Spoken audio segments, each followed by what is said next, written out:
ইনশাআল্লাহ।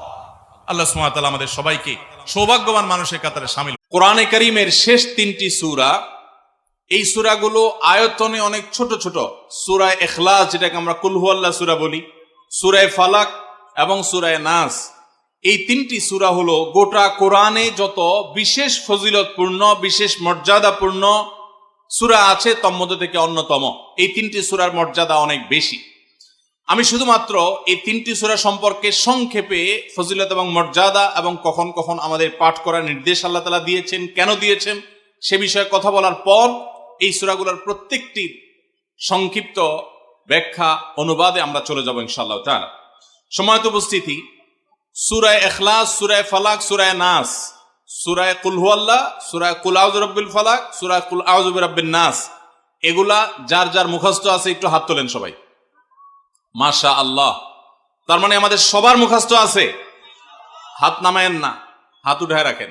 আল্লাহ আপনি আমাদের সবাইকে এই 3 সূরার সারমর্ম, এর মর্যাদা, এর ফজিলত, এর নির্দেশ, এর বার্তা, এটা আমাদের সবাইকে গ্রহণ করার, অনুধাবন করার, উপলব্ধি করার, মেনে চলার তৌফিক দান করুন।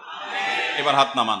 সময়ত ভাইরা আমার, কোরআনে কারীমের এই শেষের 3টা সূরা এমন 3টা সূরা যে আমাদের প্রিয় নবী সাল্লাল্লাহু আলাইহি সাল্লাম সারা দিনে সবচেয়ে বেশি সংখ্যক বছরে ঘুরে আসলো রমজান আবার ফিরিয়া, তুমি রাইখা রোজা পইরো নামাজ গো।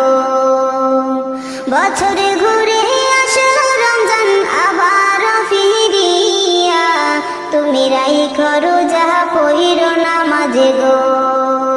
তোমার গুনাহ যাবে ঝরিয়া, আসলো রমজানের রহমত লইয়া। সকল মাসের চেয়ে উত্তম রমজানেরই মাস, সকল গুনাহ যাবে পালিয়ে হইয়া হতাশ।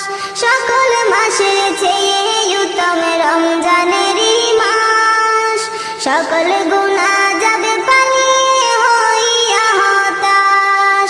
তুমি চাও ক্ষমা, চাও মাওলার কাছে, তুমি চাও ক্ষমা, চাও মাওলার কাছে সেজদাতে পড়িয়া, আসলো রমজানের রহমত লইয়া।